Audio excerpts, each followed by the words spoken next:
Hi all, I am Mekdes Bahiru. I am an obstetrician gynecologist and I'm from St. Paul Millennium Medical College. Today I'm going to talk about gender-based violence. So though gender-based violence is a wide topic, I try to have some objectives for this session. And first, where I'm going to define what gender-based violence is. And the objective is one of the other objective is at the end of this session, everybody should know what forms of gender-based violence are there, recognize the global and national scope of the problem, understand the cause and the consequence of gender-based violence, know ways to decrease gender-based violence, and know how to approach a client who sustained gender-based violence. Here I'm just going to touch only base because sexual assault or violence or rape is a wide topic which we are not going to discuss in detail here. And finally, then the last objective is to be acquainted with gender-based violence during crisis, especially what we are in currently during armed conflict. So when we define gender-based violence is a violence that's directed on a person on the basis of their biological sex or gender. As you know, what we mean by biological sex is what we are created with, that is the genetics, and gender is what the society assumes with the roles of a girl or a boy, a man or a woman. So if any violence is directed toward this basis, then we call it gender-based violence. So gender-based violence is a phenomenon deeply rooted in gender inequality and continues to be one of the most notable basic human rights violations within all societies. So in this session, I am going to talk like gender-based violence and violence against women. I use the words interchangeably, but they are not the same basically, but we are using them interchangeably because most gender-based violence are against women and girls. That's why we use violence against women and girls and gender-based violence interchangeably. When we talk about or when we try to make an effect on one gender, it doesn't mean that like we are condoning or like trying to neglect like there is violence on boys or men. So when it comes to the forms of gender-based violence, then it can have different forms. The most commonly type of violence which is considered as gender-based violence is sexual violence, but there are also physical violence, psychological and emotional violence, economical or financial violence, and also harmful traditional practices are also considered as gender-based violence. So I will start with physical violence. Physical violence is any intentional act causing an injury, disability or death to another person, either by bodily contact or by using objects. This is like from pinch to punch, any kind of intentional act, physical act is considered as physical violence. It can be slapping, kicking, beating, physically restraining or strangulating is considered as physical violence. And sexual violence is forcing or intimidating someone to any sexual act without their consent or without their understanding because of their age, disability, or them being under the influence of a drug or alcohol. So what is commonly known as sexual violence, even if it is not the same, is rape or attempted rape. We say rape whenever there is a penetration of a sexual organ with either penile vaginal, penile anal, or any kind of objects used. So we call that rape. But sexual exploitation like trafficking, sexual slavery is also considered as sexual violence. Sexual harassment like fondling or non-verbal or verbal type of sexual harassment is also, or abuse is also considered as sexual violence. So here I mentioned that like any sexual act by intimidating someone without their consent. So we need to know what a consent is. So when we say informed consent, means making an informed choice freely and voluntarily by a person in an equal power relationship. So children, that is in our constitution, under the age of 18 are deemed unable to give informed consent for acts such as female genital cutting, marriage, sexual relations, or anything else. So when you say consent, usually it's active. So it should be like clearly outstated. No means no, and yes means yes. So you should not assume like silence or maybe in the like as they mean yes. So it should be an active consent, and it should be based on equal power. That means if someone is underage, drunk, asleep, or in another vulnerable position, they cannot give consent. We don't consider this as consent. We perceive that there will be a coercion in this kind of disproportion of power. The third one is it is a choice. So we must make sure our partners feel free to say yes or no without any pressure or coercion. And if we aren't willing to take no for an answer, then consent cannot happen. So no is also an answer whenever someone is asked for any kind of sexual act. And it's a process. That means someone can change their mind at any time throughout the process of these sexual engagements. And when it comes to the third types of gender-based violence, it is psychological or emotional violence. It is any act which causes psychological harm to an individual. We call it psychological or emotional violence. Emotional violence can take the form, for example, like coercion, defamation, verbal insult, or harassment, which results in low self-esteem, stress, anxiety, depression, or suicide.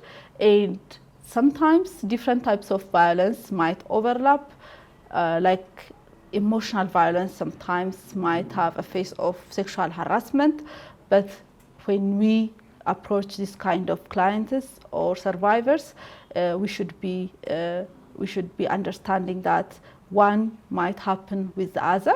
It's usually like getting one type of violence alone might not. It's not that common. So emotional and economic violence are equally damaging and disempowering as physical and sexual violence. These types of violence often misunderstood or ignored by people, even when one turns for help to the police, the court, or other supporting structures or institutions. What we call economical and financial violence, again, which is not given that much attention as physical and sexual violence, is denying someone access to her or his finance, rendering them to work, paying them less for the job that they are doing, blackmailing someone, not complying with economic responsibilities like child support, causing property damage, and the perpetrator might do it as a way of either controlling, showing power, or to gain sexual favor. So there is some special entity to economical and financial violence, that is structural or institutional violence, which can be defined as the subordination of women in economic, social, or political life. And what is common in our society is, again, harmful traditional practice. These practices might not be done knowingly that they are to harm one's family or one's loved one, but they are deeply rooted in a society which are mostly carried out on specific gender, having an effect on their current or future well-being and quality of life, like early marriage, marriage by abduction, female genital cutting, food taboos. That means like usually the man of the house will be like fed on a good quality of food, and the leftovers are usually for women and girls and children, while that we all know that everybody has similar nutritional requirements for their age. And late school enrollment, especially in women, so that they can help in housework, or being denied to education so that they can get either married early or again they can help in the household. So when we see the scope of the problem of gender-based violence, It is, as I have said earlier, it's one of the most heinous manifestations of gender inequality, and it doesn't know any social, economic, or national boundaries. It is like everywhere in the world. And worldwide, an estimated 1 in 3 women will experience physical or sexual abuse in her lifetime, and 1 in 5 are raped, that is either complete rape or attempted rape, and 1 in 5 internally displaced or refugees of women living in humanitarian crisis and armed conflict have experienced sexual violence. And despite this much of magnitude of the problem, the funding worldwide for gender-based violence is less than 1% of humanitarian funding goes to gender-based violence. So worldwide, over 600 million women are living in a country where domestic violence is not still against the law. This is according to 2013 WHO data. And the persistent failure to prevent and punish violence against women and girls only perpetuates the problem. And WHO estimates that violence causes greater deaths among women aged 15 to 44 than cancer, malaria, and traffic accident combined. So it's one of the commonest cause. That's either femicide or homicide is the commonest cause of deaths among women. And 200 million women have experienced female genital mutilation or cutting.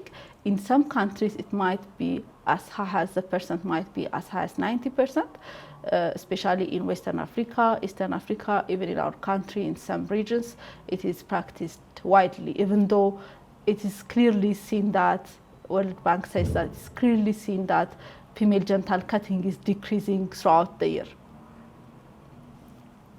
So this is in the European Union countries. What I have said earlier, that gender-based violence can happen anywhere. So again, it looks like that we are seeing similar figures either in Europe or in the United States or in Africa. I will come to Ethiopia. Still 1 in 3 women has experienced physical and or sexual violence. 1 in 2 men has experienced sexual harassment, and 1 in 20 women has been raped. And 95% of trafficked people for sexual exploitation in EU are women, and worldwide this figure is around 70% of like human trafficking victims are women. So on the data of UN Women on February 2022, reporting of violence against women is really low. Only 1 in like less than 40% of women who experience violence seek help of any sort, and 15 million adolescent girls worldwide aged 15 to 19 years have experienced forced sex. And in 2018, for every 10 victims of human trafficking, which I have said earlier, the commonest target or victim are women and girls. So, as I have said, one of the deep root cause of gender-based violence is gender inequality. So the world really shows us what gender inequality is with these statistics. Women are the majority of the world's poor. That means 70% of people living in poverty are women. And women represent more than 2/3 of the world's illiterate, again, being denied to education. As I have said, some harmful traditional practice is practiced widely among women. Women are almost entirely excluded from political power. They hold only 15.6% of elected parliamentary seats globally, and women own only 1% of the world's land. Despite half of the world population is women, you can see where the gender unbalances or inequalities are stated. So when it comes to in Ethiopia, so the poorer the country, always the greatest risk of having or facing this gender-based violence. When you say intimate partner violence, is a violence which is usually perpetrated by a husband, a partner, or a boyfriend or ex-boyfriend. We call that intimate partner violence. When we say domestic violence, it can be also on children and other members of the family. So according to Ethiopian Demographic Health Survey 2016, among women between the age 25 to 49, The median age for first marriage in women is like 17.1 years. That means 58% married before the age of 18, while only 9% of men got married before the age of 18. 1 in 4 women have their first sexual intercourse before the age of 15. We have said that those who are under 18 cannot consent for any kind of sexual intercourse. So this shows that, like, indirectly, that means these girls are raped. So, and 62% will have their first sexual intercourse before the age of 18 years of age. And 23% of women experience physical abuse, and 10% experience sexual violence, and only 1 in 4 seek help. So again, this number goes with the WHO number, and 34% of ever married women experience intimate partner violence.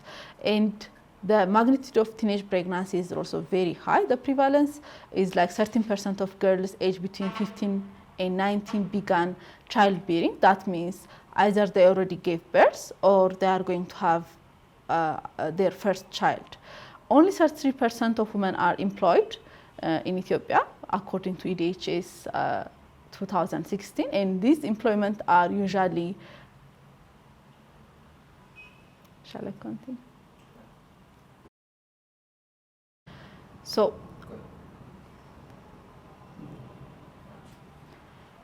there is like also employmental disproportionality, like only 33% of women are employed, while 88% of men are currently employed in Ethiopia. That includes both rural and urban, and it includes both self-employed and employed to other person.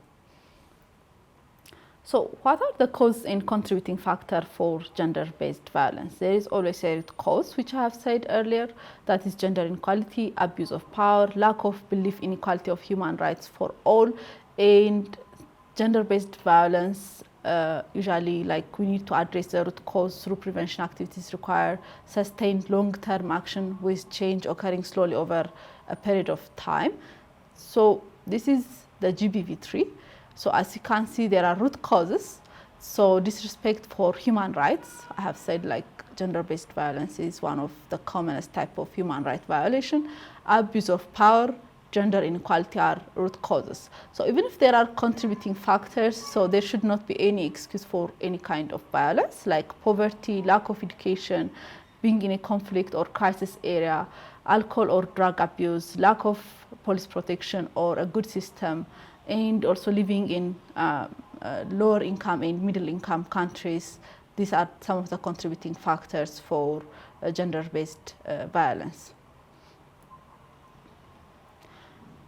So what will happen if, with this magnitude of gender-based violence, what will happen to our world if we continue like this?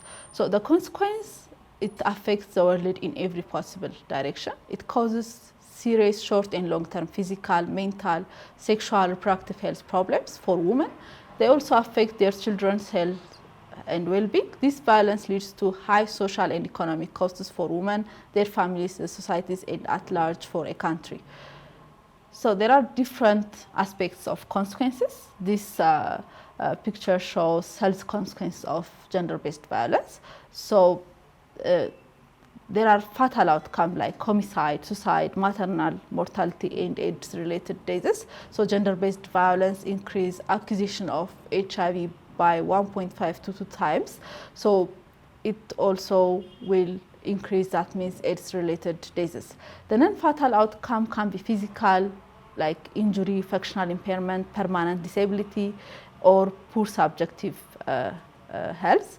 Chronic pain syndrome, irritable bowel syndrome, GI disorders, and fibromyalgia is also one of the non-fatal outcome of gender-based violence. Mentally, then they might end up with depression, anxiety, phobia, panic disorders.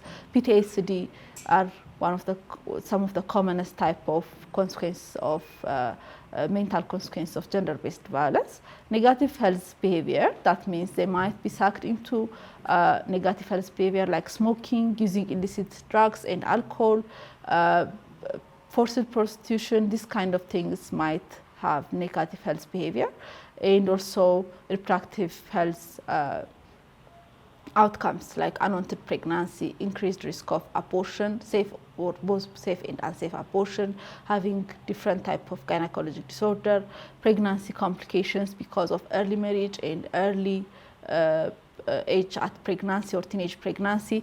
They might end up having all pregnancy complications that we see in younger girls, like obstructed labor, eclampsia, preterm labor, low birth weight, and the like. So, and it has also an impact on children, because we women raise children. We women like usually are raise a family. So children who grow up in families where there is violence may suffer a range of behavioral and emotional disturbances. This can also be associated with perpetrating or experiencing violence later in life. The economic costs of gender-based violence is like violence against women can result in significant cost to the state, to the victims, survivors, and communities. Costs are both direct or indirect, and both tangible and intangible. And amazingly, in some countries, violence against women is estimated to cost up to 3.7% of their GDP, and it is more than double than most governments spend on education. This is done in Vietnam, and it's a report of World Bank. Emotional and psychological and social outcomes, which I have already stated earlier. So for the sake of time, I'm going to pass this slide. So can we eliminate GBV? It's not being as a pessimist, but I don't think we can eliminate GBV, because GBV has a history starting from like creation of human being. So it's very difficult to eliminate gender-based violence, but we can decrease and minimize gender-based violence significantly. At least those who are fatal and having these grave consequences can be decreased greatly. So decreasing violence against women and girls require a community-based, multi-pronged approach and sustained engagement with multiple stakeholders. So no one is born violent, so it is kind of a learned behavior. So education for both women and men is essential to ending gender-based violence. That said, as I have said, because it's a learned behavior, it can be unlearned.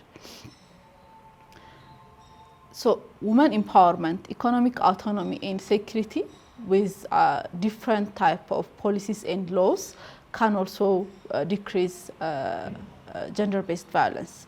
And target improving women participation in decision-making power, both at home as well as in public life and politics, also can decrease gender-based violence. Engage communities with regular and mutually reinforcing messages over a sustained period of time. This also might build a good spectrum of change. So now I'll come to gender-based violence during a conflict time. I think there is going to be a panel discussion about this, but I'm going to say something about gender-based violence during conflict time. So conflict can result in higher level of gender-based violence against women and girls. This includes arbitrary killing, torture, sexual violence, and forced marriage. While women and girls are in general more predominantly subject to sexual violence, still men and boys have also been victims of sexual violence, especially in context of detention. So these are some of the examples of conflict or crisis in gender-based violence. So Burundi Sexual Violence Survey showed that like during the war in Burundi, around like 1,575 or 19% of women experienced sexual violence. And in Democratic Republic of Congo, the accusation of HIV before the war and after the war, when they say it, like it has increased from 5% to 20%. And UNDP brief on 2020 shows increment of gender-based violence during COVID pandemic and lockdown. We can go on like every country which is in crisis, in war, in poverty, or in famine. Always there is an increment of gender-based violence. like Syria, Lebanon, and the like. So what about in our country? So our country, sadly, in the past 2 years, is passing through a difficult time. And with the current conflict in our country, it's believed that there were or are heinous gender-based violence, but as of my knowledge, there are no inclusive and conclusive data, even if Amnesty International and like there are small number of reporters, but these reporters cannot be used as a reference for what's happening on the ground. So different reporters, as I have said, cannot be usually inclusive and conclusive. But despite that, Ethiopian Human Rights Commission, the Ministry of Women and Children and Youth Affairs of Ethiopia, the Federal Attorney General and the Ethiopian National Defense Force established a fact-finding task force to investigate allegations of sexual violence in the northern Ethiopia.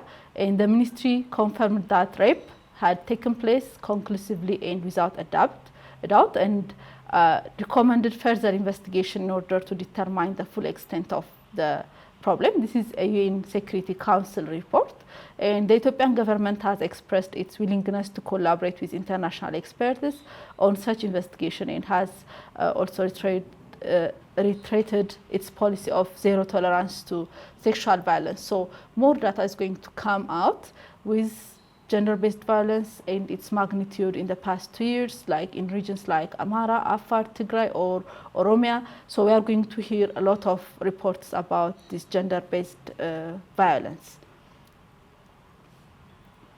So why does armed conflict increase violence against women or gender-based violence? So women and girls are primarily and increasingly targeted by use of sexual violence, including as a tactic of war, so as weapon of war. It also spikes in post-conflict societies, even if the conflict has passed, due to the general breakdown of rule of law, the availability of small arms, the breakdown of social and family structures, and the normalization of gender-based violence as an additional element of pre-existing discrimination. Still, in the post-conflict time, then it's expected that gender-based violence is going to linger for a bit. The other is human trafficking. Human trafficking is also common whenever there is armed conflict, and internal displacement and migration is also common, and lack of delivery of these essential services might force women and girls to internally displaced or migrate. So this might predispose them for gender-based violence or sexual violence, physical violence, sexual slavery, and the like. Girls can face additional obstacles in accessing education because of a fear of violence. They might stay home. So access to essential services such as healthcare, including sexual and reproductive health services, can be disrupted. This will increase obstetrics and gynecologic-related diseases. Obstetric-related, like maternal deaths, will be increased highly because of essential services like transportation or healthcare. All the delays are going to be there. So this will affect women and girls largely. So approach to gender-based violence victim or survivor is a stepwise approach, but it doesn't mean like that one can come before the other.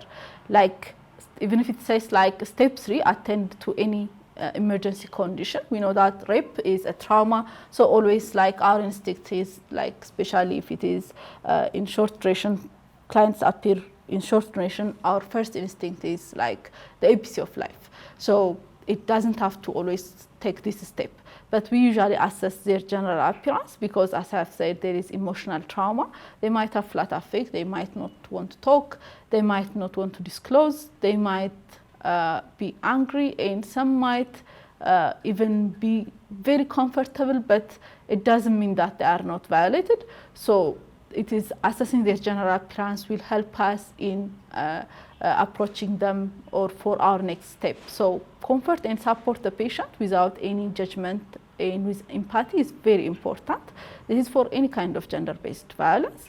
And if there is any kind of emergency condition like bleeding, trauma, strangulation, suffocation, burn, and the like, it should be attended. Initiating and taking medical history then can come later. Okay, then we need to check for physical signs. These are both like genital and extragenital injuries should be checked. when we check, I hope there is going to be a session on rape in other like time for on CME, and then we can talk more about that.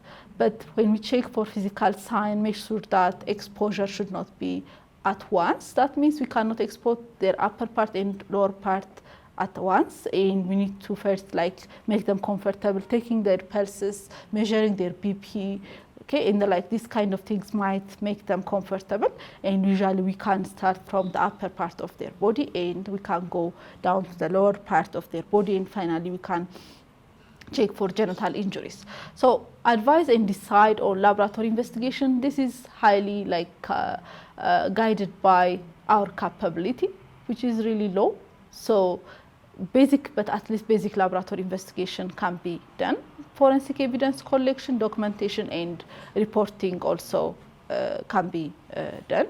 And finally, we need to manage our clients, even like whether they have physical injury, they have sexual violence, or any other emotional or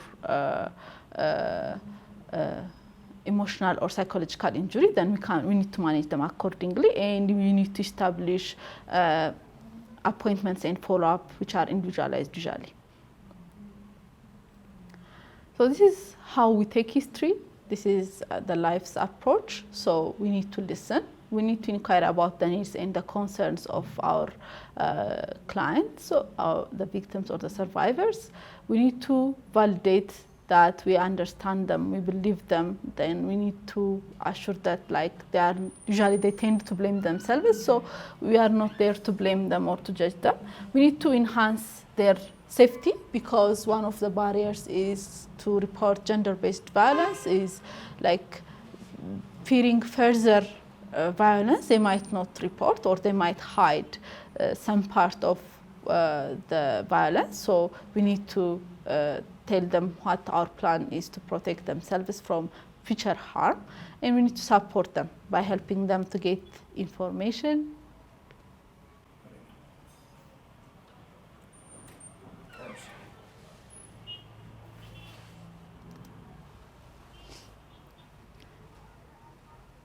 So we need to support them by giving them adequate information, including on the services and social support and what it means, like what happened to them, and in a way that they can understand. Then we need to give that support. So this is wheel of intervention for survival of gender-based violence or sexual violence. Usually our clients might come to any of these services first, but eventually they will end up again in any of these services later. Okay? So they might come first to the health facility, or they might go to the police first, or to the legal system, or they might go to Women and Children Affairs, Ministry of Women and Children Affairs, or they might just go to some protection or prevention institutions, but eventually then one and the other will support each other, and it's very linked. So wherever they come, then we need to show them what is their next step and what they have to do, and we need to, as I have said, support and attend their need. So there are a lot of barriers in reporting rape or especially sexual violence. One is stigma of rape. So this is both self-stigma, that's internal stigma, and also it is also stigma by the society. So for that reason, then the reporting of rape is low. They self-blame, fear of disbelief and further trauma as barriers. Fear of revenge is another barrier for reporting rape or sexual violence.